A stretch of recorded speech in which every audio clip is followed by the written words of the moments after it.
Hopefully this will make the rest of the lesson a little bit easier, because if you miss anything you can go back. So we've spoken already about the DNA mutations, how that happens, the point mutation. The first type of mutation we're going to have a look at is a substitution mutation, and this is exactly as you expect the word substitution to work. We are exchanging or swapping over one nucleotide. Okay, so the nucleotide is the letter A, T, C, G. We're not talking about a whole amino acid in this instance. Okay, now this can cause one of three different effects, and that can either be a premature stop, so the codon made is stop rather than an amino acid. We could make a different tertiary protein structure, and if you remember, we've spoken about this from our R groups. So the R groups are going to change and maybe we get different properties. Or it could be a silent mutation, and this is where we get that concept of degeneracy being really important. So for those of you that missed the beginning of it, the degenerate code is, if you think back to topic 4, where more than one codon makes the same amino acid. So we can see in this example, in the picture over here, you can see that this original triplet sequence, and they've chosen to do a substitution mutation in a triplet. This sequence of 3, this codon, has been dragged away and substituted for a new codon. Okay. Now remember, the substitution, if it's in a triplet, will just replace the whole amino acid probably, but if it's only at one point, we can get those silent mutations as well. Okay, I am going to move quite quickly through this. That's why I'm recording it at the same time. So if you do miss anything, please just feel free to go back. Don't moan at me for now.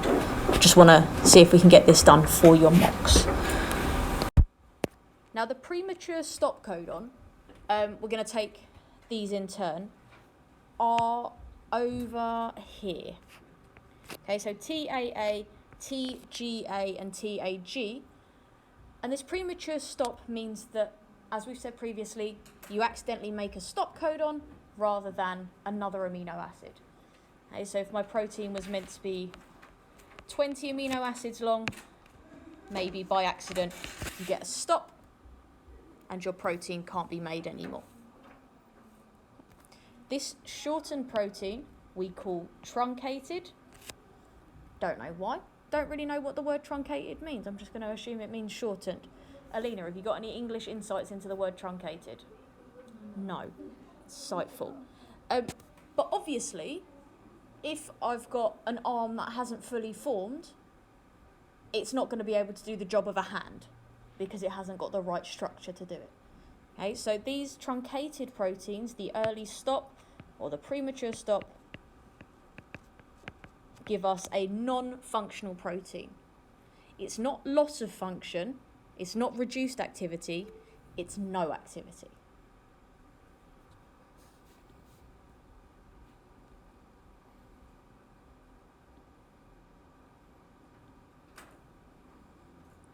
Give you a little bit of time to make any notes.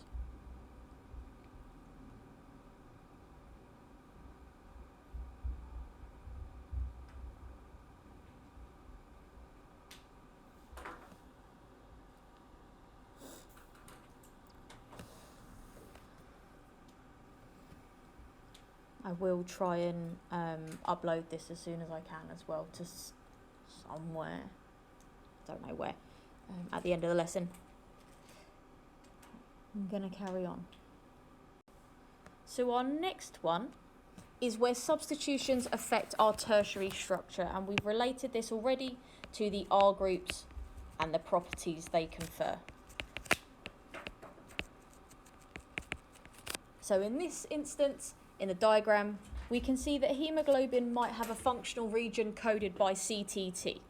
This is going to give us the mRNA GAA, and that gives us a normal hemoglobin structure with this glutamate amino acid in the middle of it.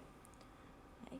However, if I've got a substitution mutation at the second point, so the T has swapped itself for an A for a reason unknown, then we're going to end up with the mRNA U being formed, and subsequently a valine or valine amino acid has taken the place of that glutamate amino acid there.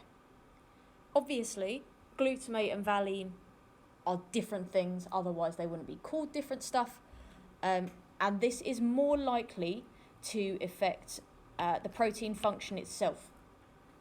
Where do we think the protein structure being affected is going to have a really significant impact on the function? In what type of protein? Enzymes, perfect. So in our exam questions, we often see mutations in enzymes, specifically at the active site. So it might have the context of the active site region for a dipeptidase is catalyzed or is coded for by CTT. What do you expect to happen if you get a point mutation where T is swapped for A? And then you'd be expected to say maybe that it's no longer complementary to the substrate. There's been a change in the tertiary structure. So in all of these mutation-based questions, I need you to think really carefully about the change in the primary structure, which could lead to a change in the change in the tertiary structure eventually. You can mention the secondary if you want. Then you might want to talk about specific impacts on the protein's function. So if it's an enzyme, for example, we might say a change in the active site. If we're talking about hemoglobin, we might talk about the oxygen carrying capacity. Okay, all of these things. You might also, and this is why this topic comes at the end, want to consider the downstream effects or the later effects of these things not being able to work. Okay, so if we're thinking about digestive enzymes, maybe something like our dipeptidase that we've said, we might get reduced digestion of something, which could then lead to reduced availability of something again, and then that could impact something like growth and repair or development. If we're talking about carbohydrates, we're maybe talking about glucose. So you see now how this whole idea of mutation starts to build in quite complex biology. And I know already that some of you have switched off.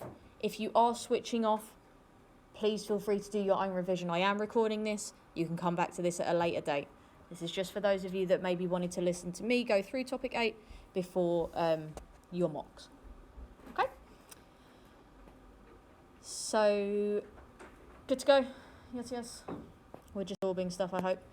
And finally, our last mutation, or our last effect of a substitution mutation, is a silent mutation.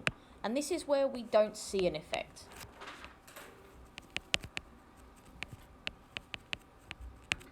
Of the mutation itself. So an amino acid, a change in a nucleotide, so A to T or C or G, gets the same amino acid produced. And this is seen in this diagram by the boxes that are the same colour. Okay, so again, in an exam situation, they might say, identify a mutation that would be have no effect on an organism's functioning. And if we're talking about something like leucine, LEU, you could have picked any of these 6 up here, for example. Okay, obviously don't pick the one that it's at already. That would be silly because it hasn't changed. But in these silent mutations, our tertiary structure is not affected at all because the same amino acid is produced. And this subsequently means that I've got no impact on functionality. This is going to be happening all the time in your cells. Okay, but until it becomes a problem, it's all right. It's all good.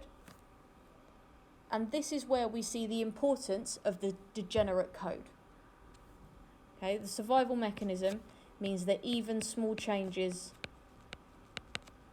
are not affected or don't affect. Oh, sorry.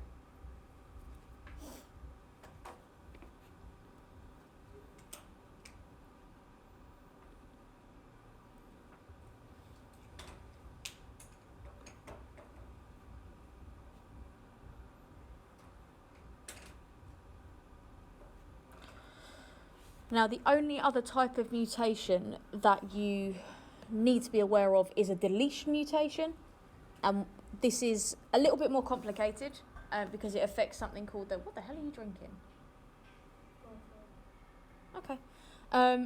This is going to affect the reading frame that I think we spoke about in topic 4. I'm not sure. Did we talk about the reading frame? I don't know why I'm asking you. That was like ages ago for you.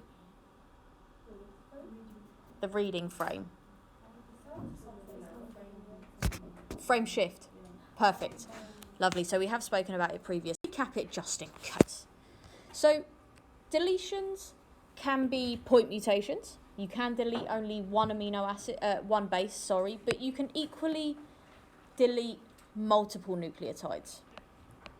So one, I don't know why I wrote plus, 1 all the way up to any number of deletions. Depends on what the severity of the mutation and the mutagen is. But this is going to result in a loss of bases or loss of nucleotides from our DNA sequence. And as we've spoken about previously, this is going to result in a frame shift.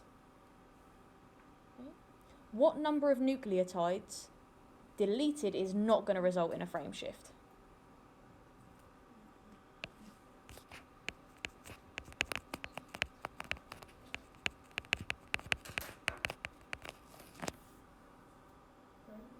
Three, perfect. So if 3 nucleotides deleted. Okay, so if we're not sure what that reading frame is, I'm just going to put this sequence down at the bottom. If this is our standard sequence, okay, AAT, AAT, AAT, if I delete 1, so for this initial sequence, the ribosomes read in 3s, right? So 1, 2, 3, 1, 2, 3, 1, 2, 3. If I get rid of 1, I then end up with 5 A, T, 3 prime, and that has then affected my reading frame there. That's horrible, but you can see that first block has changed. If I remove 2 bases, so here, I'm going to end up with 5 prime A, T, 3 prime, and again, that's affected what I'm producing at the end of it. Whereas if I just remove 3, I'm taking out a whole amino acid. Okay, so it's not affecting my reading frame. I'm not getting different proteins. I'm just losing one of them. Is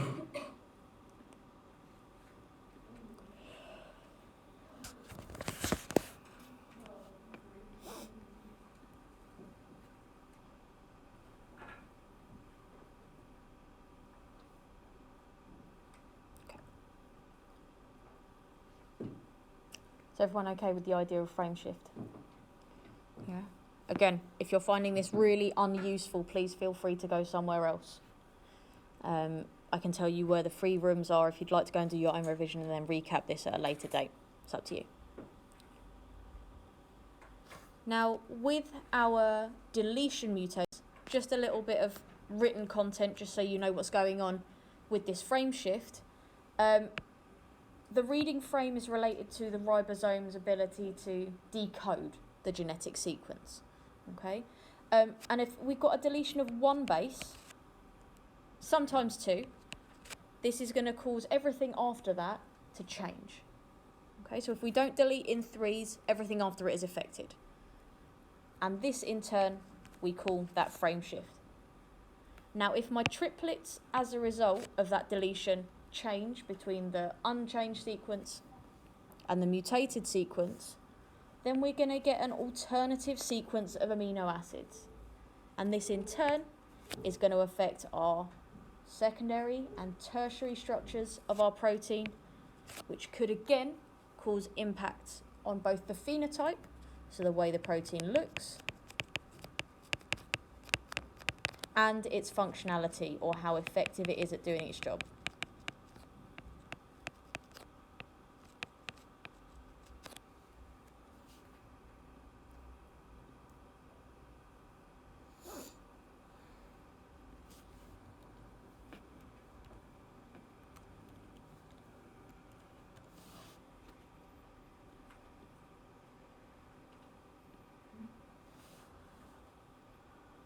What's up, Pranati? You know it says look P-R-O-T Protein? Oh. That's all right.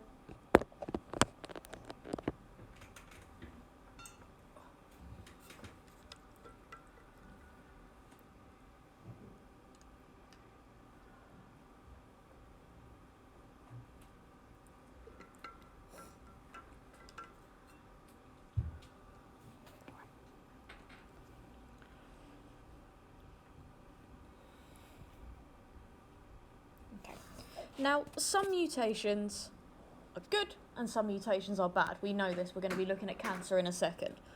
But mutations have got sort of variable benefits depending on what impact they have. So in terms of a population, mutations give us genetic diversity. And we've seen this in topic 4. Sometimes they can give us immunity, so people with sickle cell, for example, the change in the structure of their hemoglobin, are generally more resistant to getting things like malaria. They can be beneficial, especially when there's high incidences of sickle cell in areas where malaria-causing parasites are found. So in sub-Saharan Africa, you can see there's a greater increase in sickle cell populations because they confer that greater resistance.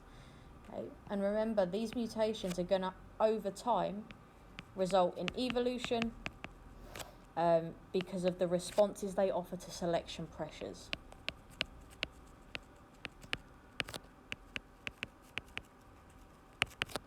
We did this in topic 7, where we looked at the biotic and the abiotic factors, but equally, again, you might want to think back to topic 4 when you're considering these genetic stuff. However, for most of the time, changing something that's been conserved over, like thousands of years of evolution is probably going to not do the best thing for you. And they're generally always harmful. Okay, we generally say that we get a loss of function. And therefore, these organisms are going to be less well suited to the environment, less able to respond to changes, and more likely to die out.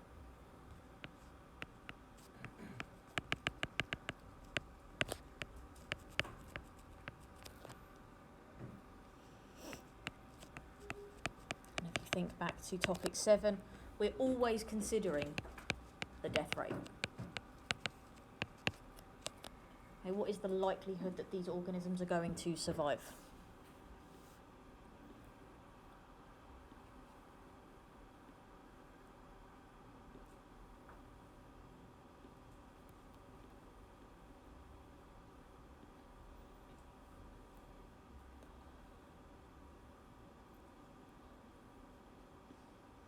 So that, and the reason why I say we could get through most of topic 8 today, that's the content for one lesson.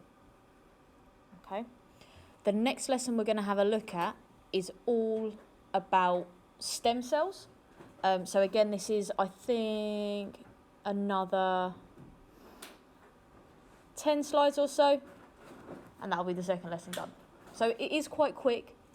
But I hope we're finding it maybe more useful to just condense down the information to the basics.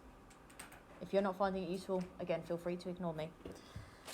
So this next series is all about stem cells, and specifically the way that stem cells, I'm sorry, Shay, specialise.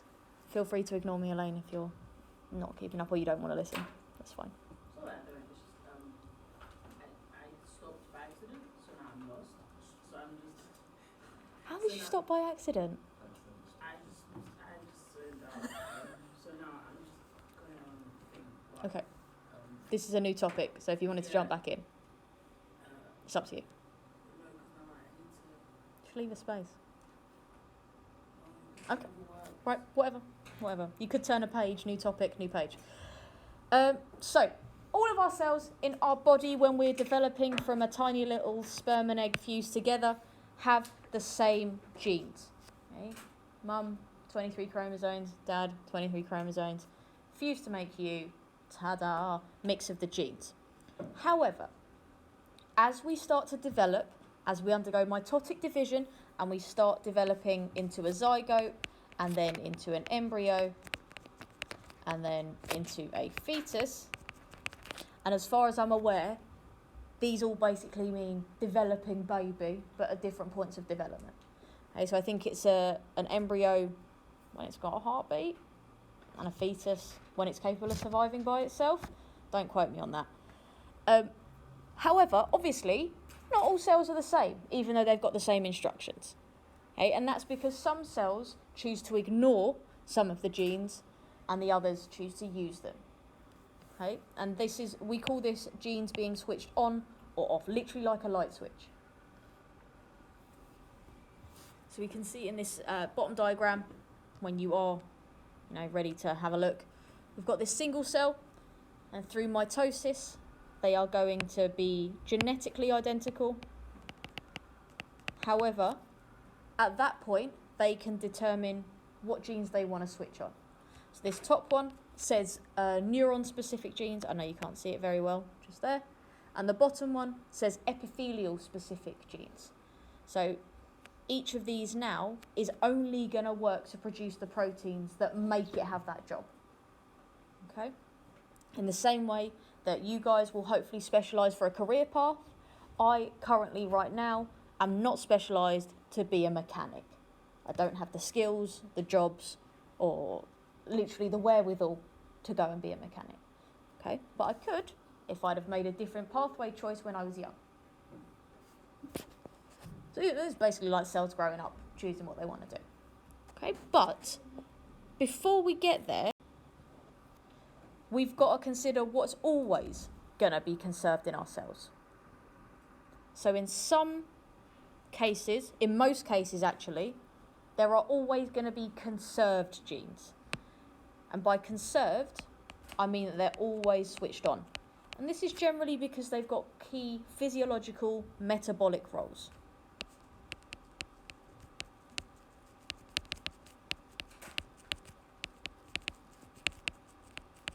I've listed a few examples for you there. So maybe we're talking about the genes that make proteins for respiration. Maybe we're talking about those which make channel proteins to get our sodium and potassium and stuff in. Or potentially proteins for other cell functions like transcription and translation involving protein synthesis.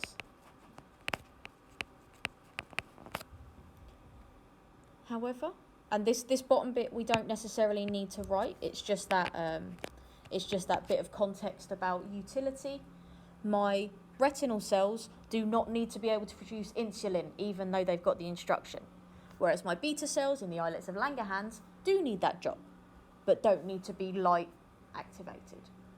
Okay, so depending on what they need to do, the genes that are switched on and off is going to help get that specialisation.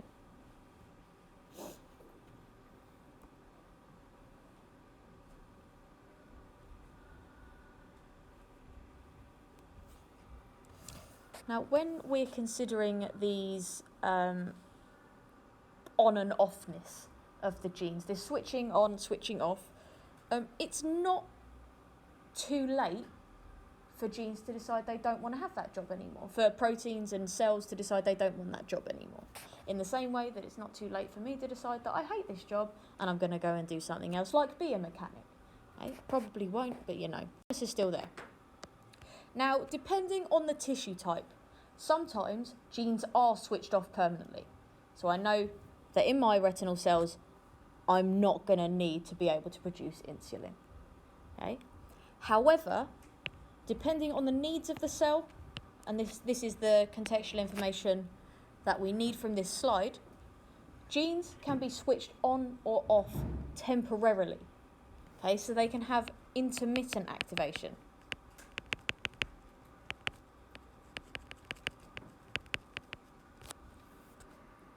And these are involved in cellular processes. So maybe I need to make loads and loads of a specific protein at a time. Something like a neurotransmitter, for example.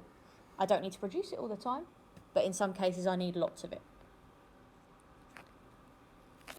Just a recap, that DNA makes amino acids which fold to proteins and then produce a structural or functional phenotype.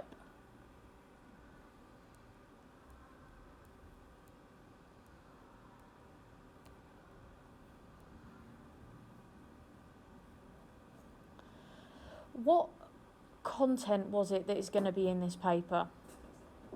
There was cancer, wasn't there? And stem cells. Okay, so we don't actually need to do all of this topic today.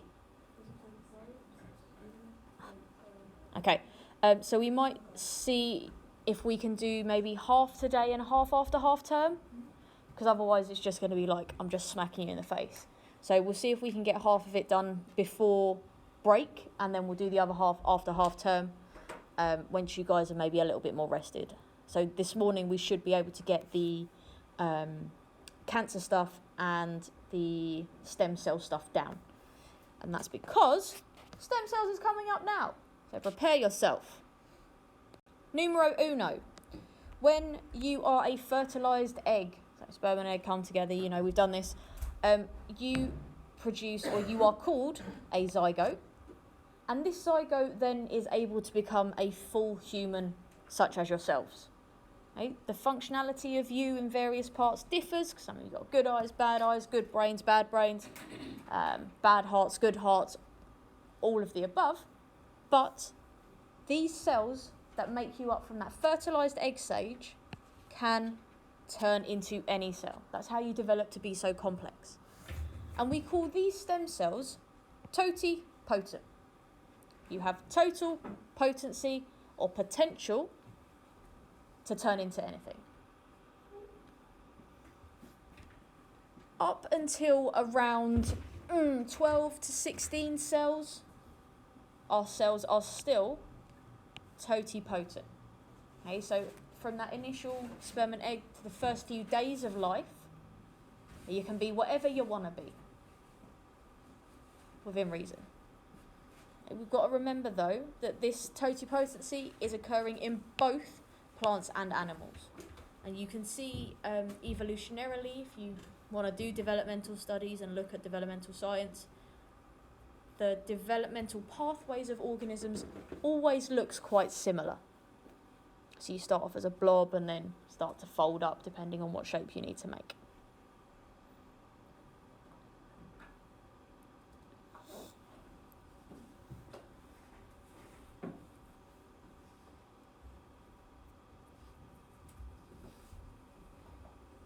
Okay, so on the next slide, I don't need you to write anything. It's just a diagram showing you how different human and plant cells go from this totipotency to the next stage of potency, which is pluripotent.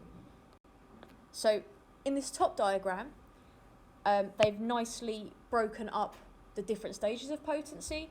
So from conception, over in the blue box, to blastocyst, which has this empty area in the middle, and then this inner cell mass here. This blastocyst stage is normally about day 4 to day 8. So you developed enough and then it hollows out. And this inner cell mass has then got a different potency. Okay, because these cells in the inner cell mass have maybe started to become slightly more specialised. And if you do go to uni, you study all of this, then we've got something called like the trilaminar disc, and that's where all of our tissue types develop from, such as these digestive, nervous and cardiac tissues. And those are even more refined. Okay, so right at the very beginning, all of your cells can become anything, specialise a little bit. Oh, okay, you're going to become a teacher, and then you can choose, or the cells choose, depending on their genes, which they specialise in. PE, science, business. Okay. In plants, it's exactly the same, just different words for the same stuff. So our totipotent stem cell is able to become either a plantlet, over on the left-hand side through embryogenesis. It can become a plant organ, so shoots or roots, or shoots with roots. And then histogenesis or cytodifferentiation, you don't need to know these key details, it's just to emphasise that they become more specialised over development. You get this phloem being produced. Are we okay? Just lots of words, isn't it? Is there anything you're confused about so far? You're just going to say no, so I carry on? Okay. So from that totipotency, once you've specialised a little bit, that inner cell mass, they start to specialise very, very quickly. And this is when we start seeing certain genes being expressed. Out of anything on this slide, I need that black box. Okay? Specialisation is where your cell adapts or differentiates to a specific function by virtue of the genes that it is transcribing and translating.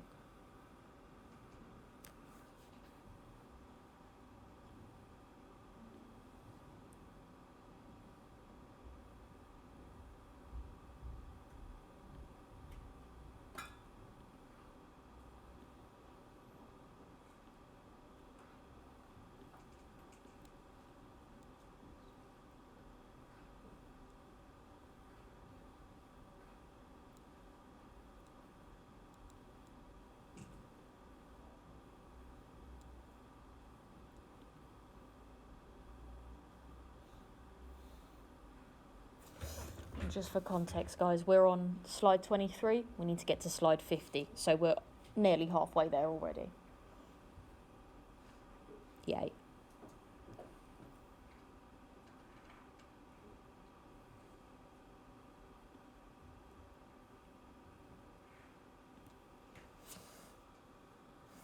Okay. Now, following on from these totipotent stem cells, total potential, we end up with pluripotent stem cells. And these are found slightly later on in development. So you remember we said about that inner cell mass. And this is where our cells can become almost any cell type, but not all of them. Okay, so we can see here, do you remember I said about that trilaminar disc? We've got 3 different types of cell lines that we get from those. So we can have the endoderm, the mesoderm, or the ectodermal layers, and these in turn are able to produce specific but different cell types later on. Okay, so I'll zoom in there. So you can see in the diagram, not very well, but you will be able to see maybe on the video later on, that the endoderm line can become either parts of the lung or the pancreas, but it can't become muscle tissue. Yeah, likewise, the ectoderm line, over here, the blue ones, can become either skin or neurons, but can't become pancreas or lung. Right, so we can see that these different cell lines sort of have different ultimate functions. So these ectoderm lines over on the far right seem to be much more about sensing and signalling, whereas the mesoderm layer in the middle is much more muscular, and finally the endoderm over at the side is all organy stuff. You do not need to know this whole trilaminar disc system. You don't need to know this diagram, it's just an example. Okay.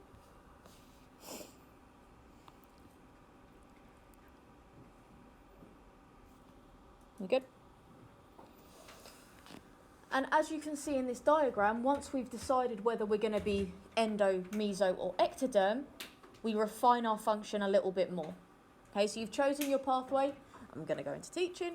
I now need to decide what type of teacher I'm going to be. And this is where I get multipotency. So if you think about this in terms of career, maybe I'm going to be working the emergency services, maybe I'm going to be a teacher, maybe I'm going to go and work with cars. Okay, those are the choices that I've got. I now need to refine them a little bit more, and this is where we get our multipotent stem cells. Okay, so now plural, multi, basically more than one. And these have the potential or the capacity to become a limited number of different cell types. So now you can't make a full organ out of these, but you can make maybe specific tissues that are involved in your system that will help. So bone marrow stem cells, for example, are a great example because these can produce blood cells, but they can't revert back and produce tissue cells.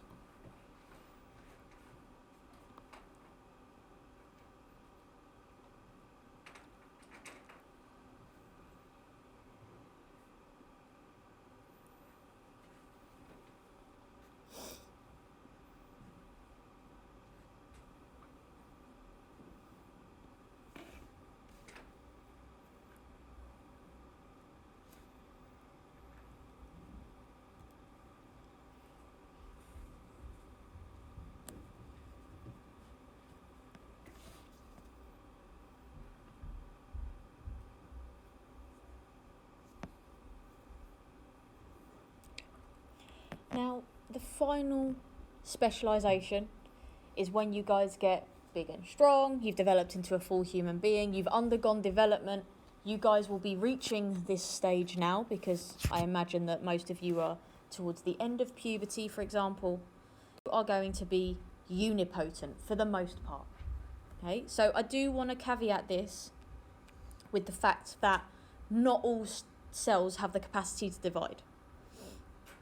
Okay, so we see, for the most part, brain cells can't divide, but the cells that surround them, things like glial cells, which are sort of supporting structures, can.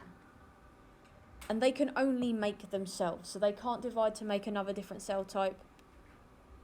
A red blood cell will not be able to make a white blood cell, but a red blood cell might be able to make more red blood cells.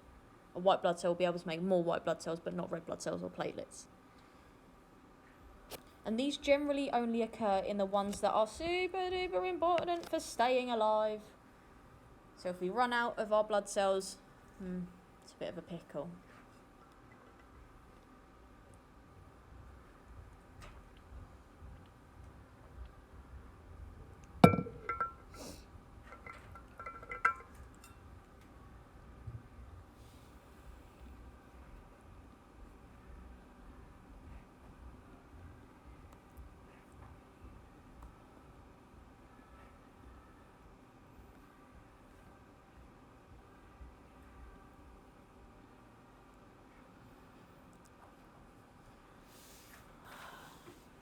Are we all coping okay? I know we're going really, really quickly. Okay? Is there anybody who would like me to slow down or shut up? I know you're all thinking, please shut up, but like the slow down part of it. Okay. So this whole topic for Module 8 is looking a lot at gene technologies. And over the last decade or so, scientists have been able to modify the genome for these specific stem cells. And now what we've got the potential for is something called an induced pluripotent stem cell. Bless you.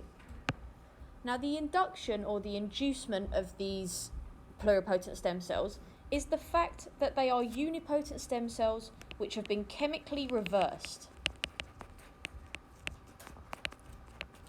Or in scientific sort of studies and stuff, you might see them as reprogrammed. They basically regress the cell type, so now that they can become pluripotent, rather than unipotent. So they can make more than one thing rather than just those cell types.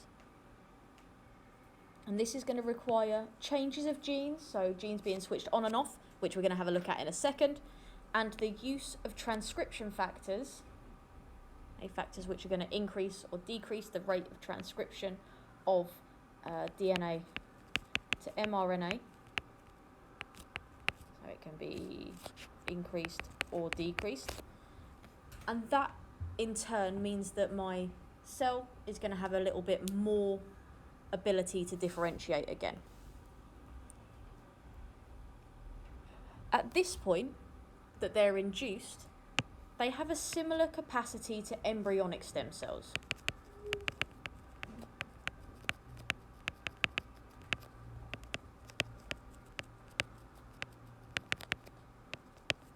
Why might it be preferable to use these induced pluripotent stem cells rather than embryonic stem cells?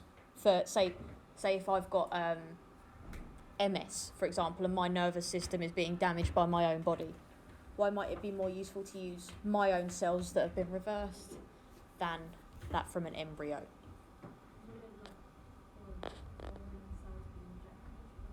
Okay, cool. So we've got less chance of rejection. Why else might it be preferable to use my cells as a fully grown adult than that from an embryo?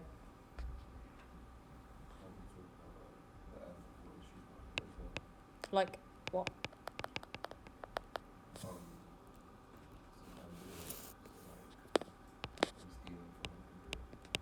Okay, so an embryo, I think the general argument is the embryo has a potential to live. Okay, so these embryos generally, that are used for stem cells are generally as a result of over-fertilisation in IVF.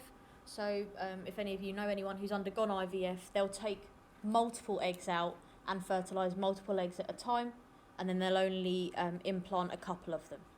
So if they don't have a womb to put them in, they can sort of grow them and use them for research a little bit. Obviously, if you want your potential baby at a later date, you're not going to be overly keen on it. Now I'm just going to zoom into this picture quickly so you can see this process a little bit more. So they start off with a unipotent cell such as a fibroblast, and this is going to be involved in sort of platelet formation and stuff like that. And then what they've done, and you can't see it overly clearly, is they've applied loads of chemicals that they've put in this little black box at the top. So these are in a petri dish, they're not a whole organism, they're not like half a baby or an arm or an eye or something like that. These are normally harvested from the individual, so KLF4, SOX2, C-mycin, nano-G and stuff like that. These are all of your chemicals that are going to be doing the reprogramming, and as a result of that, they become these unspecialised induced pluripotent stem cells, which can then go on to make a number of different cells.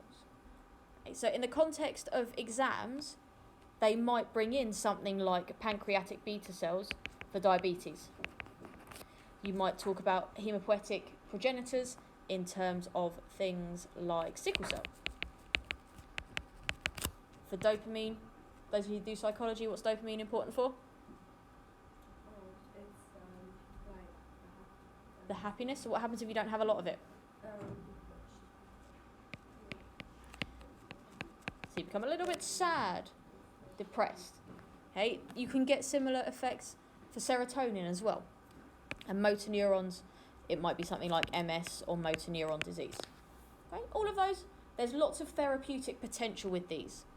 So for this type of topic, there's going to be a lot of evaluation.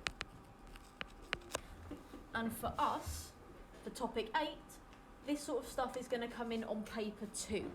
So you guys are going to need to be aware of how these IPS could then go and solve issues, probably like diabetes.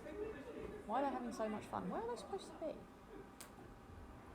Oh, you have lessons period 2 today. This is not really a lesson, is it, for you guys? This is forced revision. So, what we are going to have a look at now, that's lesson 2 done. Okay? Look at us go. We're now going to move on to lesson 3. You okay, Faith? You're not really listening, are you? That's fine. Love that for you. Breakfast is? Excellent. What choice? What choice? Would have gone double to me. Is that telling you something about your cookie eating time? Is that telling you something about your cookie eating time? Do you want a couple of minutes for a break? 3-4 minutes? And then we'll get started. I'm going to pause the recording, just 10 minutes. Now, transcription and translation are both parts of protein synthesis. Okay, so remember for this, we're going to be thinking back to proteins, topic 1, and protein synthesis, which is topic 4. Which box? That's an arrow. It doesn't convert to this program very well, sorry. So transcription is the process of taking my genetic material and converting it to mRNA. And we know that mRNA is the mobile version of the genetic material. Okay, so it leaves the nucleus, goes to the ribosomes. Now, if my cells are able to control which specific DNA I'm going to convert to mRNA, I can then control what my cell can make later on. And this is done by a super special group of molecules called transcription factors.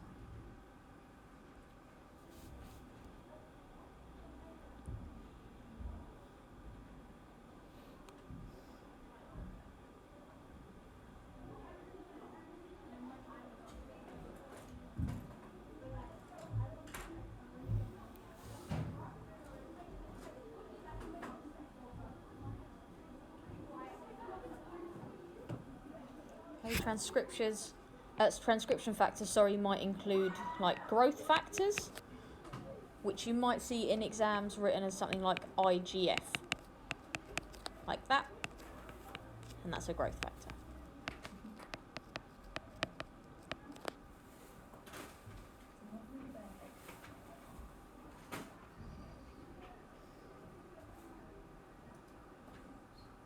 That was adorable, thank you, Shay.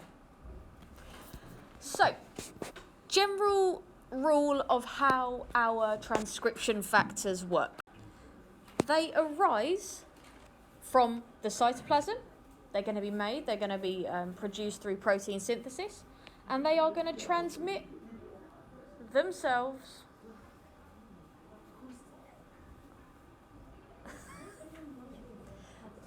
Period 2 starts now. So transcription factors move from the cytoplasm into the nucleus via the nuclear pores.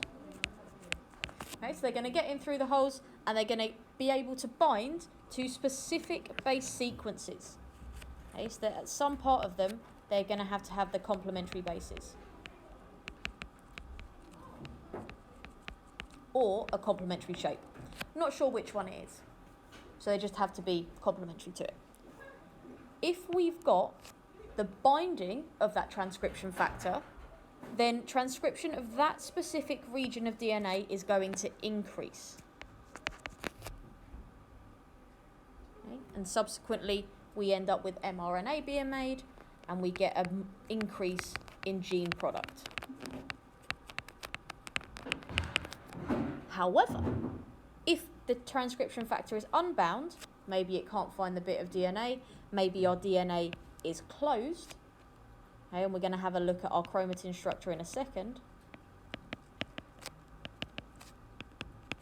So we can say that our chromatin is tight, compact, it's all squished together, then our gene product isn't made. Okay, so what we've got happening is an interaction between something called epigenetics, which we're going to have a look at in a few slides. So that's our open or closed DNA, or more specifically chromatin, and the production of transcription factors.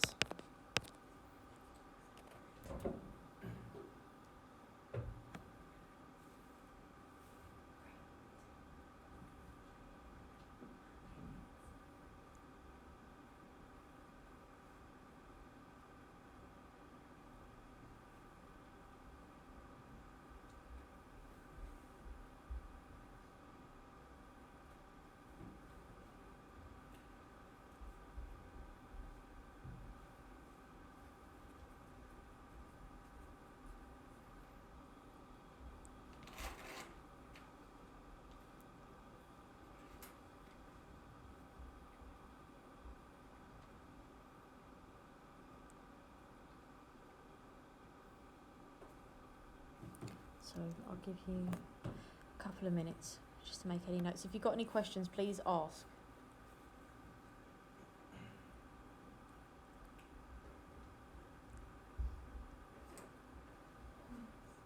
Of course you can. If our transcription factors increase the rate of transcription, we call them activators. And if they slow down the rate of transcription or inhibit transcription, we call them repressors. So when we look in a second, towards the end of this lesson, at cancer, there are things called tumour suppressor genes, and we've got activators in a second that we're going to have a look at in terms of estrogen.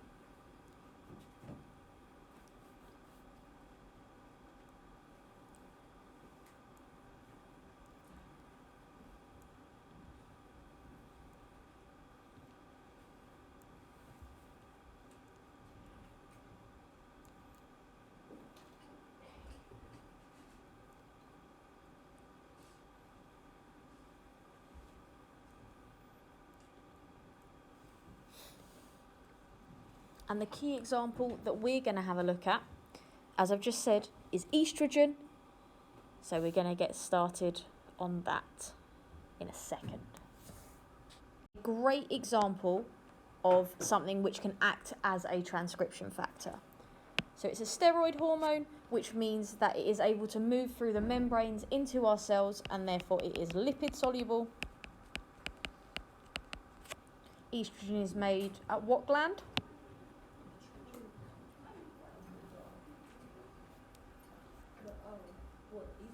Yep.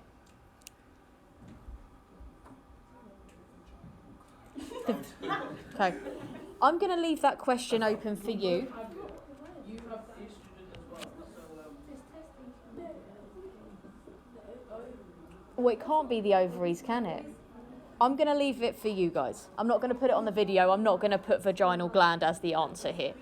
is it like upper? I would imagine it's upper. So like here? Where? Let's just say. Maybe like here? Oh, so like so no, it's thyroid. I'm not going to tell you. Why are you, I'm not going to tell you. why are you not saying What Wait. secret stuff? Is that the what? Which one are you picking? So you've got hypothalamus, pituitary. It's maturity. That's for body. Where's the pituitary gland? Wow. Wow. That was horrible. Thank you very much, Elaine. I appreciate it. Because I had Alina going like this and Flo just like... I thought it's somewhere there. Wait, no, I swear it's your brain. It's in the brain. Yeah. Okay. Where's the pituitary gland? In the head. Okay. So estrogen, a precursor is made in the brain. Can't remember if it's the pituitary or the hypothalamus. I'm not going to lie to you. And then that then travels to a sexual gland, something like the testes or the ovaries, to produce the estrogen. Okay. In the same way that women can produce testosterone, but we don't have testes, the sexual glands are going to do most of the secretion of those hormones. Okay? The precursors come from there. So the pre-instructions. So wasn't that wrong? You weren't that wrong, no. Now, estrogen itself, as it travels through the cell membrane. We can see here this little green dot. It binds to something called an estrogen receptor. And this estrogen receptor is hereafter written as OR. Please remember that estrogen is spelt with an O, even though it sounds like it's spelt with an E. Okay? So this estrogen receptor is then able to act as a transcription factor when it complexes or binds to the estrogen itself. And again, hereafter, estrogen receptor complex is O-OR.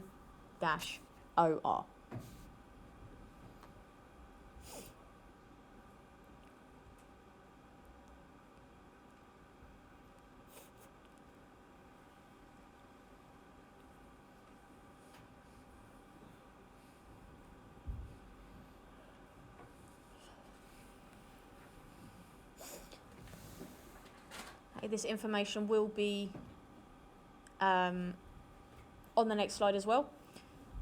So we are going to carry this on because we've got this OR, so estrogen receptor complex. Remember that estrogen receptor is a transcription factor.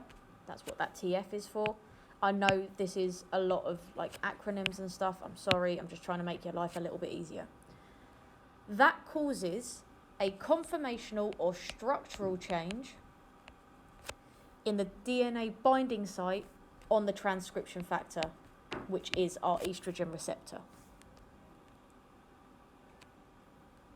Okay, so it's got an estrogen receptor on one side, holds the estrogen on, little bit of a change somewhere else, and that somewhere else bit can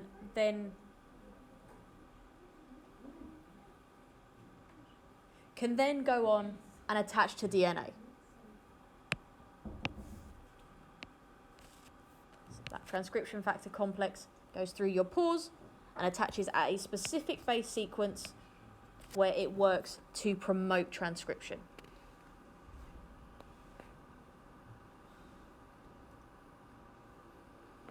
By promoting transcription, as we've said previously, we're making it easier for RNA polymerase to bind.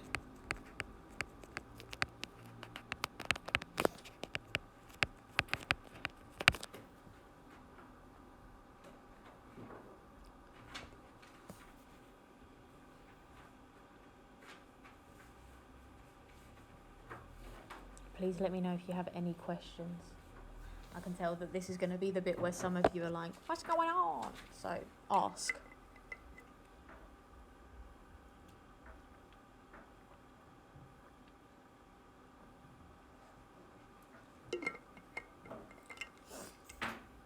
And I'm not saying this because I want you to be excited. I'm going to be the actually really today, which is, unusual for me teaching you guys for 3 hours. I'm sorry, it's true. No, this is very much about opening and closing the structure of your genes. Out of me, which is quite exciting, but it depends on your environment. And you can't say I don't ruin your life. Keep your psychology there. But here we are. We're all having fun. We're surviving and thriving. Psychology rules. It's the last time I see you for a couple of weeks. Year, Faith. Well, no, I'm going to take it just under 2 weeks. I'll see you on the Tuesday. So, in conjunction with psychology slowly draining you of all of your life and soul, this is why we are now going to look at the psychological. This is why we're not going to do period 3 because there comes a point we're going to talk about the science where you guys start to lose care and attention. Yay. Normally, so epigenetics it's around 10 past 11. Your environment. Today it appears that it's 5 to change your genetic material. And it doesn't do this by changing the sequence. This is not a mutation. Okay, so I did say there comes a point in every triple where there's a switch off of attention and focus, and normally it's about 10 past 11. How open and accessible or closed and inaccessible your genes are. So if you are losing focus, please feel free to do your own revision. This will be available to you. No, not in the common room. I'm not a fool. That's the problem. And this can be affected by lots of different things, as it says there, diet and stresses, but also toxins. So when I was at uni, we were looking at neuroinflammation, and my dissertation was done on this whole epigenetic regulation. in terms of things like Parkinson's disease and Alzheimer's disease and multiple sclerosis, this knowledge offers really great therapeutic potential. If you can stop the processes that make the bad genes open, quid's in. Unfortunately, this whole autism thing is maybe a little bit more tenuous. Autism isn't a autism isn't a specific condition, it's a spectrum, right? So people with autism will have different genetic variants and factors that mean that they are autistic to a certain degree or a lesser degree. So it's really hard to generalise treatments that are related to genes based on things like that. Okay. Equally, don't know if it's fair necessarily to see the genes of a baby and then go autism when they're born. It's not necessarily the most fair. So, epigenetics then is all relating to the presence or absence of markers, and it surrounds this whole concept of chromatin. We've been through chromatin before. So if we've got our DNA and the histones, that forms the chromatin structure, which is what we call them both when they're together. And chromatin on the outside of it has these little tags that you can see in the reds and the yellows on the diagram. And these chemical tags are known as the epigenome. So they're related to the DNA, but are environmentally impacted.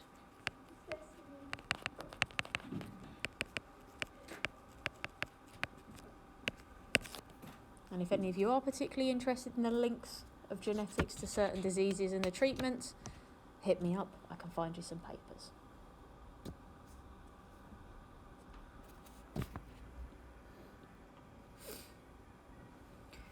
Now, with this epigenome, what it means is that we can increase or decrease the rate of transcription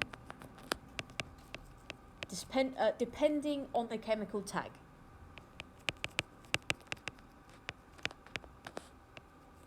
And there's a couple that we're going to have a look at called methyl groups, which if you do chemistry you'll know is CH3, and I think it's ethylation as well. Acetylation. So an acetyl group, which is what, CH2, CH3? CH3, CH2? C2H5? Yeah. Just an acetyl group. Okay, don't worry. You know what? Forget I said anything. We'll cover it when we get there. It's quite telling today how much you guys have revised and what we know and what we don't. Now, your epigenome is in some part inherited. Okay, so you're going to get similar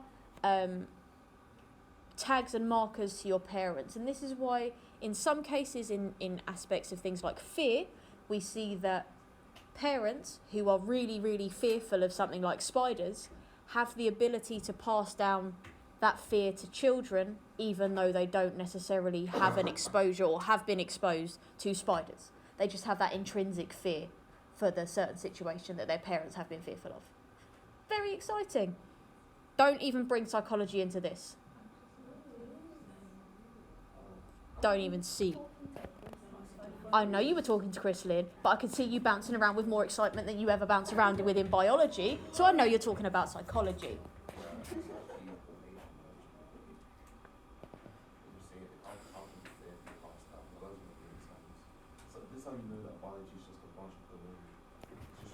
Apart from the fact that they can see it.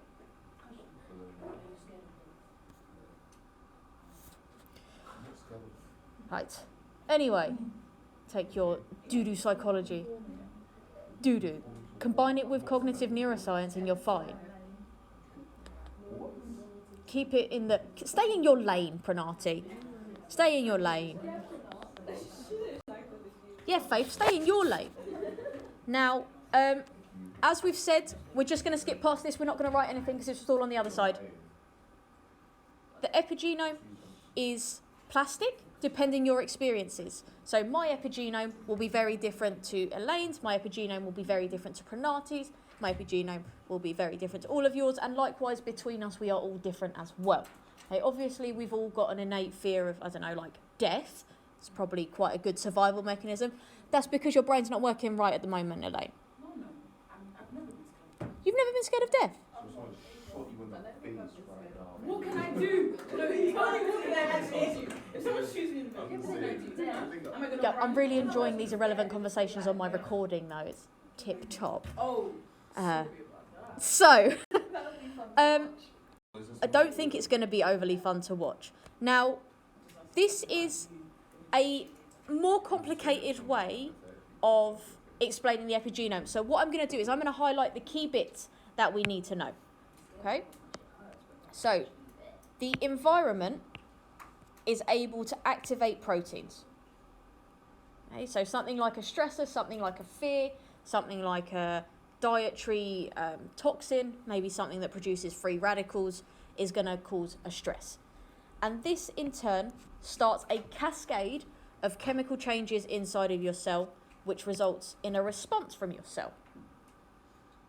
In turn, this is able to make a protein, a small molecular structure that binds to the DNA.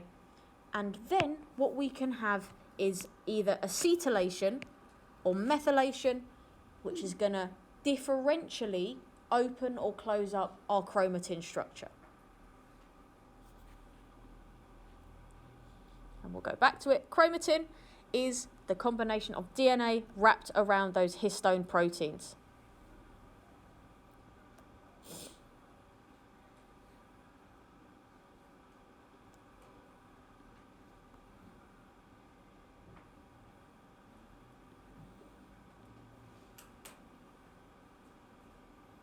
So your epigenome will not change if you do nothing. You need to be exposed to your environment and make these chemical changes, which are going to make certain proteins increase or decrease.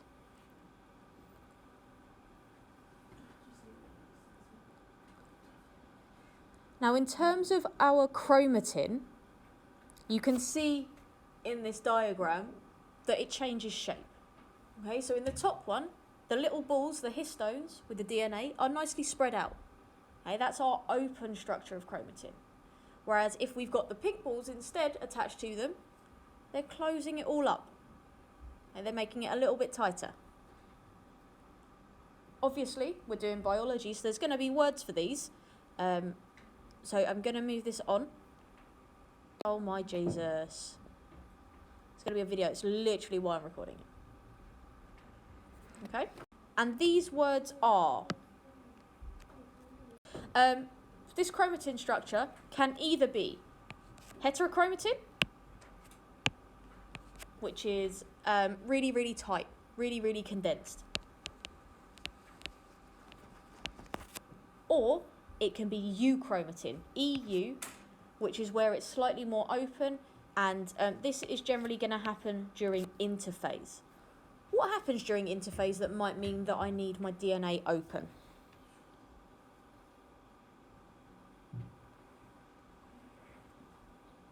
So you remember interphase is your G1, S and G2. Growth of what? The organelles. What happens during the S phase? Of the DNA. So I need the DNA to be exposed and open during interphase so I can replicate it. No, that's mitosis. So we're going to open up our DNA so it's able to undergo replication and make proteins for G1 and G2. Okay. However, during our heterochromatin state, in our normal cells, this is where most of our DNA is, this is what most of our DNA looks like. Okay, because it's not very energy efficient to have all of my chromatin as euchromatin. So it means it's going to be able to be transcribed. It's a waste of time. We don't need all the proteins. So most of the time, we're at heterochromatin, which means that we're going to get less binding of RNA polymerase. And do you remember at the beginning of this horrific 2-hour session, we said that in some genes, they're switched off, and some genes they're switched on. Yeah?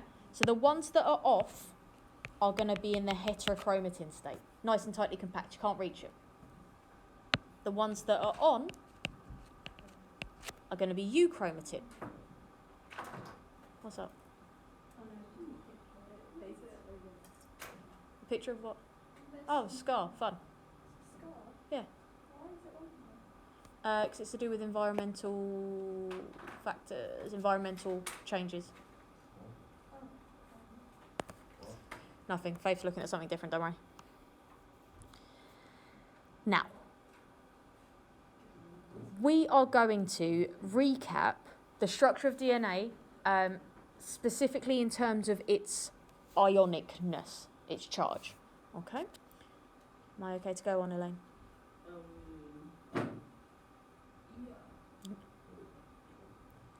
I'm going to move on.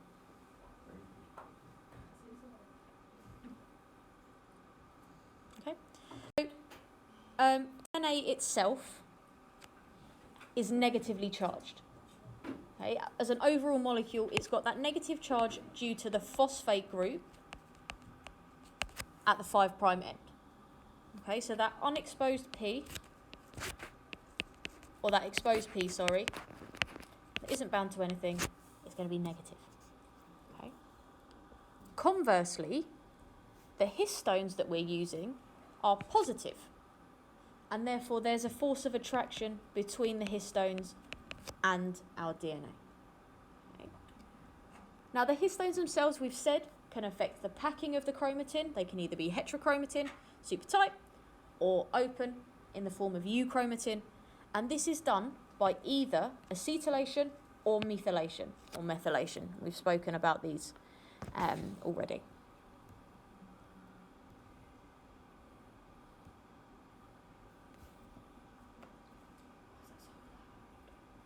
I don't know, they listen to the same song over and over again as well. Why do they always do this? Because they've all got to do the dance to that song?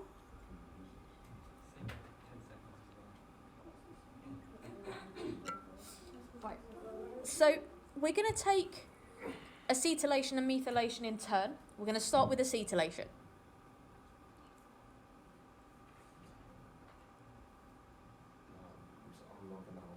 Okay, do something else. Don't waste this time. Do something else. If you want to go to L5, that's fine. Down the corridor, but you need to be doing something. Not scrolling your phone or scrolling TikTok or Instagram. Okay, good to go? Yeah. So, acetyl groups. For the chemists among you who weren't able to tell me previously, acetyl is C2H3O. Okay? So, a chain of 2 carbon molecules, hydrogens and oxygen, and the way that we are attaching our acetyl groups to our DNA is via histone acetyl transferase enzymes, or HAT enzymes. Now, as you can see, this acetyl group, C2H3O, is negatively charged, and so is our DNA. And that ends up causing repulsion.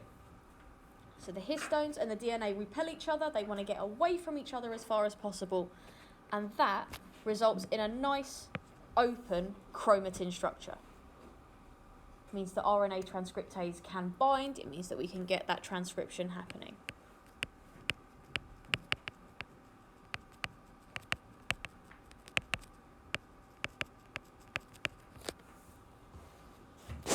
Or RNA transcriptase, sorry.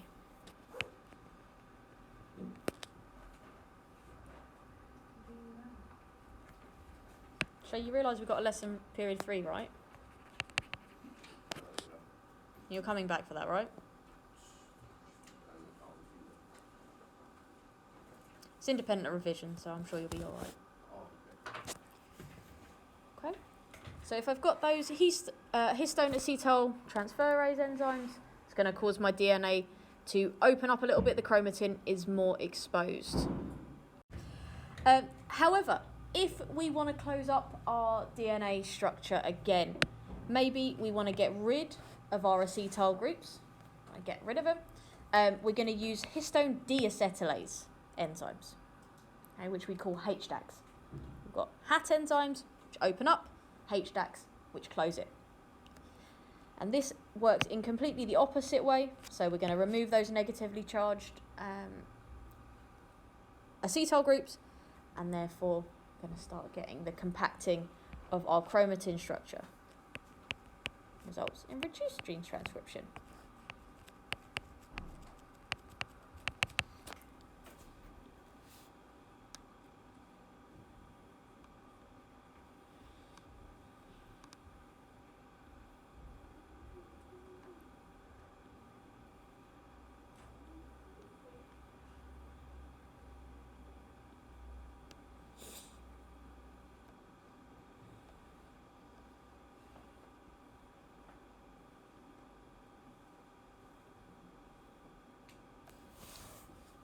We've got one more slide for topic 4. I'll give you a second or so. Lesson 4, sorry. Oh my God, Alina, I'm tired. Alright.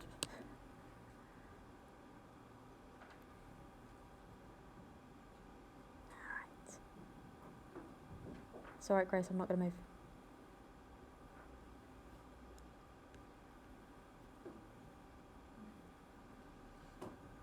Okie dokie. Wonderful. So the final bit about epigenetics that we need to know, our penultimate lesson, and I think we can probably skip most of the cancer lesson because we know lots about cancer from topic 4, is methylation or methylation, and this is where we're going to add a CH3 methyl group or methyl group to our histones. And this results in compaction or condensation of our DNA by inducing hydrophobicity, or the ability to not dissolve in water. It's not soluble.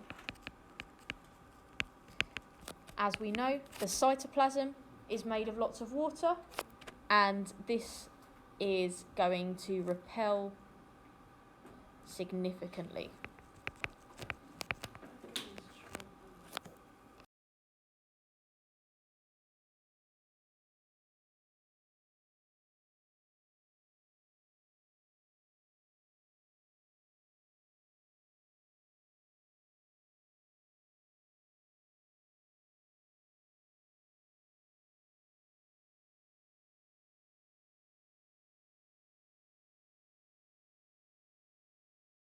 So, cancer is generally caused by a mutation in one place. And this one place is either normally in an oncogene, so oncologists and things like that, onco is things relating to cancer, or in tumour suppressor genes, and suppression is reducing, right? Now, this single mutation can have an impact in producing abnormal mitotic rates. Maybe it's going to completely skip the metaphase checkpoint, for example, and that results in super duper rapid proliferation or division of my cells. And the faster I divide uncontrollably, the more chance that a mutation that happens again to make the situation worse is going to be able to pass all of our benchmarks and all of our barriers.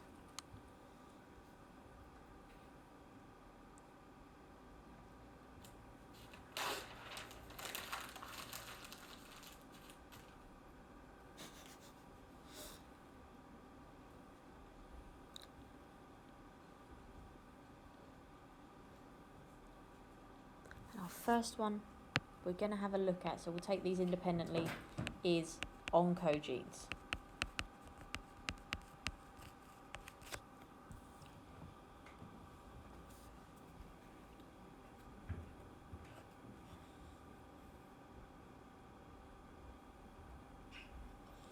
And these two different genes, these oncogenes and the tumour suppressor genes, have got a couple of different ways that they work.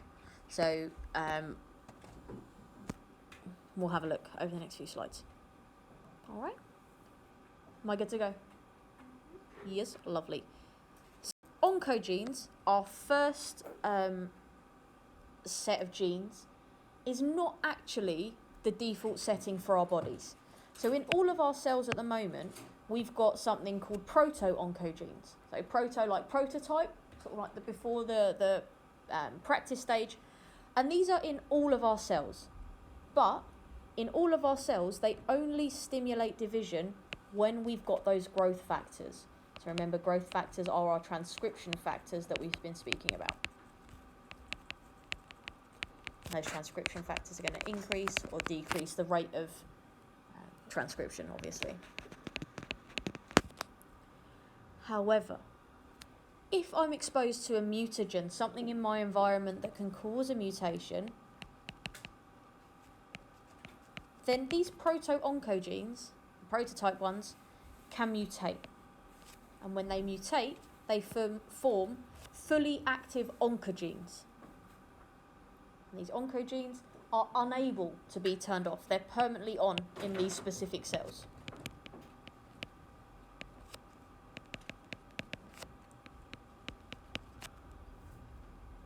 And as a result of this, we're going to get excessive mitosis. So we can see down at the bottom, just in the purple, I'm sort of giving you the overview of how the oncogenes work. So the mutation means that the receptor is permanently bound to, and therefore it's permanently activated, even if I don't have that growth factor around. Now that growth factor is going to result in excessive stimulation. So I'm still going to be able to keep undergoing mitosis, which gives us our uncontrolled cell division.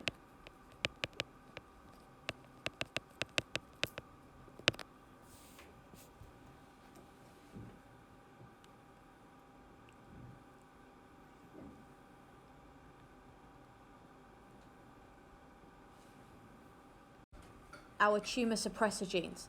Now these tumour suppressor genes in normal situations act as a brake pedal, and they're going to slow down our cell division, literally suppressing the formation of tumours. Okay, so they do that by controlling our normal division rates and helping tell cells when to undergo apoptosis, which hopefully we remember is our programmed cell death.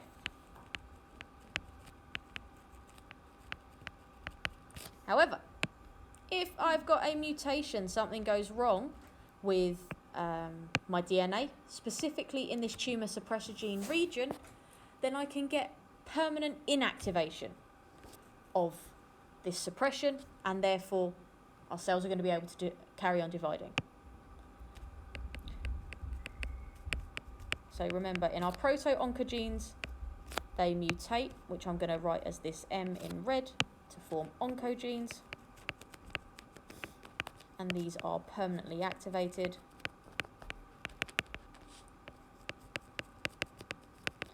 Which result in the stimulation of mitosis. And then our tumour suppressor genes, if they mutate,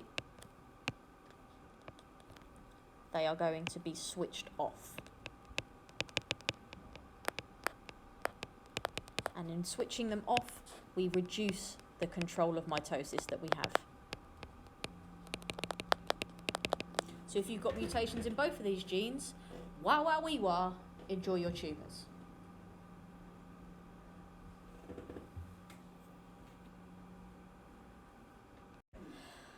So, away from my slightly concerning life roulette of cancer, you just figured my life out. Yeah, thank you. You've solved all of... Rich in 6 months. I might win the lottery. You don't know if it's me that won the £110 million. I would. I've got a dedication to you guys. Whatever. Okay. Well, that shows how dedicated to the cause you are. Now, as we've seen already, mutations cause a change in our protein structure, but in this case, the tumour suppression mutations cause a change in their function as well. So they're not going to be able to stop this cell division, whereas normally they would be killed. Now, if these cells with the mutations are able to persist, then these mutations are therefore heritable. This is where we get our inherited types of cancer from. Okay, so you will have seen probably BRCA1 and BRCA2. These are our breast cancer genes. and these can pass through families in both male and female lines to sort of increase the risk of breast cancer. I think it's quite considerable, up to about 90%. So there's lots of preventative measures that you can have, mastectomies and the like, a hysterectomy, complete removal of sort of the reproductive system. But obviously, if we can fix these, then people don't have to go through such an aggressive and invasive surgery. Sorry, can you get it from mum and dad's one? There is the potential, yeah. But that's only if, for these BRCA ones, both sides of the family have got a history of things like breast cancer that everyone seems to have. So when I talk about my husband and his family line of cancer, his nan and mum and great nan have all had breast cancer. So his sister may carry, there seems to be a trend that means that his sister may carry the gene, which means that he also might carry the gene. But then there's a choice of, do you test yourself for it and have that preventative measure, or, because I think she's been offered the testing for it, but I don't know if she took it up, or do I just wing it and see what happens? Because it might not. There's a 10% chance that it could not. 10? Or it could be up to a 90% chance that it induces cancer. It depends. Because there's been 3 generations. No, just because of the nature of the gene. So it's 90% that anyone can get breast cancer. I'll come back to the 90% later. Okay, we'll talk to you over break. But the thing that we're going to finish up on, guys, is this whole idea of methylation. This is the last bit. Last slide. We're going to leave it here after this. Now, with the tumour suppressor genes, they undergo something called hyper, so over, or excessive methylation. And we know that methylation is the way that we get hydrophobicity. Ooh, hydrophobic. So if we can make them super hydrophobic, super condensed, they're not going to work. And the way that we do this is by adding methyl groups to promoter regions, so the bits that start off the transcription. Now, if I've got that methylation, my genes are going to condense and we are going to effectively silence my gene. If I silence my gene and I switch it off, it means that I don't have control over mitosis anymore, and that is how I get tumours. That, Lights of My Life, has been topic 8, lessons 1 to 5 in 2 hours. Well done. You guys are brilliant.